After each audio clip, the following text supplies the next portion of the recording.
नमस्कार, आवाज इंडिया में आप सभी का स्वागत है। मैं हूं सीमा और नजर डाल लेते हैं दिन भर की टॉप 20 खबरों पर। प्रधानमंत्री नरेंद्र मोदी के वाराणसी आगमन से पहले पूरा शहर उत्साह और उमंग से सराबोर नजर आया। भाजपा कार्यकर्ताओं और समर्थकों की भीड़ ने भगवा रंग की छटा बिखेरी और प्रधानमंत्री के स्वागत के लिए विशेष तैयारियां की गई। पीएम मोदी ने वाराणसी में मॉरिशस के प्रधानमंत्री नवीन राम गुलाम से द्विपक्षीय बैठक के बाद कहा कि भारत और मॉरिशस एक परिवार की तरह है और उनके सपने एक है। मॉरिशस भारत की पड़ोसी प्रथम नीति और विजन महासागर का महत्वपूर्ण स्तंभ है। चागो समझौता संपन्न होने पर पीएम मोदी ने मॉरिशस के प्रधानमंत्री को दी बधाई। दोनों नेताओं ने भारत मॉरिशस संबंधों को मजबूत करने पर जोर दिया। नेपाल की पूर्व मुख्य न्यायाधीश सुशीला कार्की ने प्रधानमंत्री नरेंद्र मोदी की तारीफ की। उन्होंने भारत के समर्थन की प्रशंसा की। नेपाल में भ्रष्टाचार विरोधी प्रदर्शन कर रहे जेन-जी की सुशीला कार्की के नाम का समर्थन कार्यवाहक प्रधानमंत्री के तौर पर किया है। बिहार के पटना में केंद्रीय मंत्री पीयूष गोयल ने कहा है कि भारत नेपाल के घटनाक्रम पर नजर रख रहा है और भारतीयों को सुरक्षित लाने के प्रयास जारी हैं। उन्होंने बिहार में एनडीए सरकार की प्रशंसा की और कहा कि डबल इंजन सरकार हर वर्ग के लिए काम कर रही है। केंद्रीय मंत्री नितिन गडकरी ने कहा, E20 मिश्रण पेट्रोल के खिलाफ सोशल मीडिया पर चलाए गए पेड अभियान का उद्देश्य उन्हें राजनीतिक रूप से बदनाम करना था।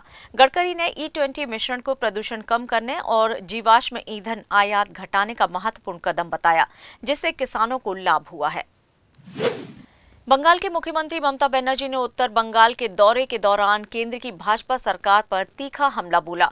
जलपाईगुड़ी में सभा को संबोधित करते हुए उन्होंने असम से बंगाल के लोगों को NRC नोटिस भेजने, प्रवासी श्रमिकों पर अन्य राज्यों में अत्याचार और संघीय ढांचे में केंद्र के हस्तक्षेप जैसे मुद्दों पर प्रधानमंत्री मोदी की सरकार पर निशाना साधा। कृषि मंत्री सूर्य प्रताप शाही ने किसान बीमा योजना में कम कवरेज और KCC की धीमी प्रगति पर नाराजगी जताई। उन्होंने बीमा कंपनियों और बैंक अधिकारियों को लापरवाही के खिलाफ चेतावनी दी और योजनाओं का विस्तार करने का निर्देश दिया। शिवसेना UVT ने एशिया कप में भारत और पाकिस्तान के बीच होने वाले क्रिकेट मैच के खिलाफ मोर्चा खोल दिया। पार्टी ने इसके खिलाफ सड़कों पर उतरकर प्रदर्शन करने की बात कही है और मैच के देश में सीधे प्रसारण पर रोक लगाने की मांग भी की।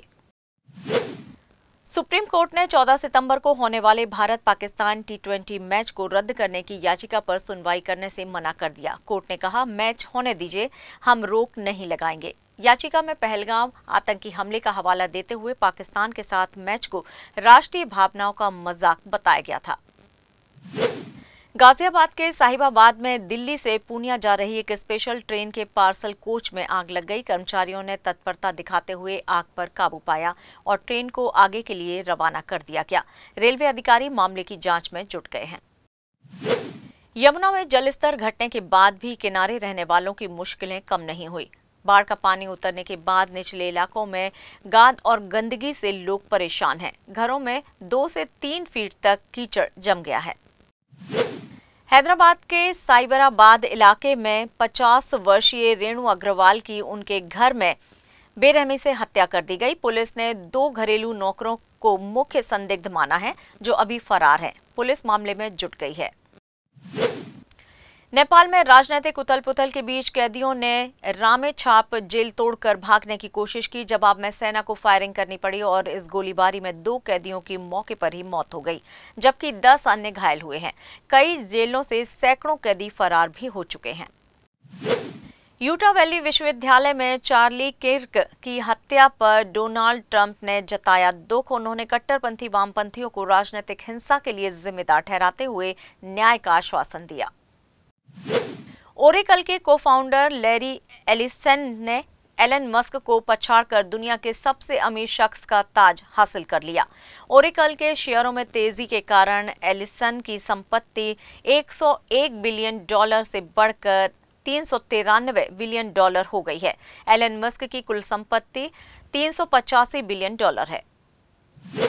मैक्सिको सिटी में एक राजमार्ग पर गैस टैंकर में विस्फोट होने से बड़ा हादसा हुआ। घटना में 3 लोगों की मौके पर ही मौत हो गई और 70 से ज्यादा लोग घायल हो गए हैं। मेयर क्लारा बोग्राडा ने बताया है कि विस्फोट से 18 वाहन जल गए और 19 घायलों को अस्पताल में भर्ती कराया गया है।